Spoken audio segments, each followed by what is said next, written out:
बिस्मिल्लाहिर्रहमानिर्रहीम। Dear second year students, आज हम स्टार्ट करते हैं चैप्टर नंबर 25 इकोसिस्टम वाला। तो आज हम बात करेंगे जो बेसिक टर्मिनोलॉजीज और इंट्रोडक्शन जो है इकोसिस्टम में, जो इस चैप्टर में हमने पढ़नी है, जो बेसिक कॉन्सेप्ट्स हैं। तो सबसे पहले हम बात करेंगे इकोलॉजी, एनवायरनमेंट और इकोसिस्टम क्या है, इकोसिस्टम में क्या लेवल्स हैं। फिर इसी तरह से हम देखेंगे हैबिटेट क्या है और इकोलॉजिकल निश से क्या मुराद होता है। तो सबसे पहले हम बात करते हैं इकोलॉजी क्या चीज है। हम देखते हैं एक साइंटिस्ट है अर्नेस्ट हैकल, जिन्होंने डिफाइन किया कि इकोलॉजी एक्चुअल में टू ग्रीक वर्ड्स का कॉम्बिनेशन है। एक जिसे हम कहते हैं ओकिओस, जिसका मतलब है it is the family house hold, और इसी तरह से लॉजी का वर्ड जो है इससे मुराद होता है स्टडी। लिहाजा अगर हम देखें तो जैसे हमारे घर में मुख्तलिफ तरह की चीजें हैं, बहुत सारे हम देखते हैं कि लिविंग ऑर्गेनिजम्स हैं और इसी तरह से बेजान कंपोनेंट भी मौजूद होते हैं। तो इस तरह से इन तमाम लिविंग और नॉन लिविंग ऑर्गेनिजम्स का, यानी हम देखते हैं कि एक्चुअल में जो इंटरेक्शन बनती है लिविंग ऑर्गेनिजम्स की, living with other living plus physical components जो उनकी इर्द गिर्द में पाए जाते हैं, एनवायरनमेंट में पाए जाते हैं, उनके साथ जो इंटरेक्शन है। जैसे मिसाल के तौर पर हम देखते हैं, अगर प्लांट की बात करें तो वो सॉइल, वाटर और एयर के साथ कनेक्ट है, रिलेटेड है। और हम भी अपने एनवायरनमेंट में मौजूद वाटर, एयर और बेशुमार डिफरेंट टाइप्स की radiation, pollutions, gases, viruses, bacteria, animals और प्लांट से कनेक्ट हैं, रिलेटेड हैं। तो इस तरह से वो कहता है कि इट इज कॉल्ड इकोलॉजी। और इसी तरह से अगर हम बात करें एनवायरनमेंट की, तो हम कहते हैं the surroundings of living organisms के इर्द गिर्द का जो एनवायरनमेंट है, हम उसको कहते हैं उसकी सराउंडिंग्स है। उसके साथ उस जिंदा जानदार का जो इंटरेक्शन वगैरह है, हम उस इर्द गिर्द की जो सराउंडिंग है, सिर्फ सराउंडिंग कंपोनेंट्स को हम कहते हैं इट इज कॉल्ड एनवायरनमेंट। लिहाजा उसकी सराउंडिंग में हम दे सकते हैं दूसरे लिविंग ऑर्गेनिजम्स भी मौजूद हो सकते हैं, नॉन लिविंग भी मौजूद होते हैं, जिनको हम बायोटिक, एबायोटिक कहें, या नॉन लिविंग को हम कह सकते हैं they are also called the physical components. इसी तरह से अब हम बात करते हैं इकोसिस्टम क्या चीज है। अगर देखा जाए तो इको का जो वर्ड है, हम देखते हैं इसको नाम दिया जाता है एनवायरनमेंट के साथ, और इसी ही तरह से सराउंडिंग का मतलब है कि उस एनवायरनमेंट में यूनिट्स जो मौजूद हों, छोटे कंपोनेंट्स, यूनिट्स जो एक दूसरे के साथ रिलेटेड हों। इस तरह से हम कहते हैं जो इंटरकनेक्ट हो जाए। यानी अगर हम देखें the study of relationship of the relations of living organisms, the study of relation of the living organisms with environment, it is called ecosystem. अगर हम देखें तो इस इकोसिस्टम को हम 3 बेसिक लेवल पर डिवाइड करते हैं या स्टडी करते हैं। किसी भी इन्वायरमेंट को, इलाके को अंडरस्टैंड करने के लिए नोट किया जाता है कि वो किस किस्म के इकोसिस्टम से ताल्लुक रखता है। यानी कि हम देखते हैं इकोसिस्टम को सबसे पहले लेवल पर, जिसको हम कहते हैं स्टडी करते हैं, it is the species level. It is the species level, यानी कि स्पीशीज हम देखते हैं, स्पीशीज की डेफिनेशन है यहां पर similar organisms that sexually reproduce and sexually reproduce and they produces fertile offspring। तो इस तरह से ऑर्गेनिजम्स का जो ग्रुप होगा it is called a species. हम इसको कहते हैं it is the species level. जितनी ज्यादा डाइवर्सिटी होती है किसी भी ऑर्गेनिज्म में इस स्पीशीज के लेवल में, और वो इकोसिस्टम अपनी स्पीशीज में डाइवर्सिटी के एतबार से हम देखते हैं स्टेबिलिटी उसकी काउंट की जाती है। फॉर एग्जांपल मिसाल के तौर पर हम कहते हैं lion belongs from the one species and is in the similar way deer belong from another। तो इस तरह से हम एक ही स्पीशीज के अफराद इनकी आपस में सेक्सुअल रिप्रोडक्शन से नेक्स्ट जनरेशंस प्रोड्यूस होती हैं।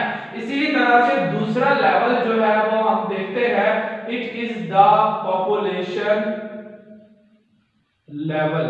It is the population level जिसको हम कहते हैं it is the members of same species located at same place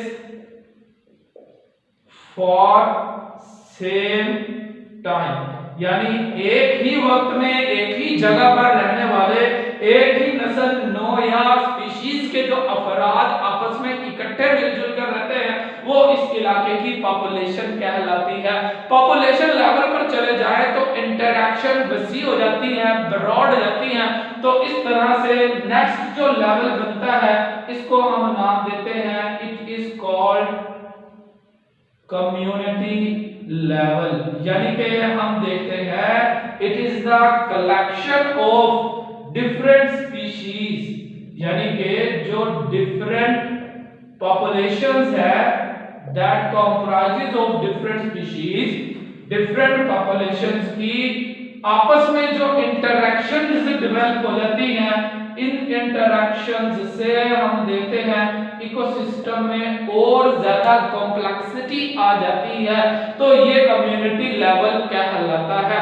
और इसी ही तरह से लास्ट अगर हम लेवल देखें तो it is called biosphere level. Biosphere जिसमें हम कहते हैं bio mean life and sphere mean area और सर्कल। यानी हम कहते हैं all community and all biomes, और इसी तरह से तमाम के तमाम बायोम्स इसमें शामिल हो जाते हैं। तो इस तरह से हम कहते हैं it is called the biosphere. अगर हम जमीन पर देखें तो बेशुमार डिफरेंट टाइप्स के एटमॉस्फेयर हैं, जिस तरह से हाइड्रोस्फीयर है, लिथोस्फीयर है, ये तमाम तरह के इन्वायरमेंट जहां कहीं पर भी लाइफ एग्जिस्ट करती है इसको हम कहते हैं इट इज कॉल्ड बायोस्फीयर। अब देखिए नेक्स्ट एक इंपॉर्टेंट शॉर्ट क्वेश्चन बनता है व्हाट इज अ बायोम।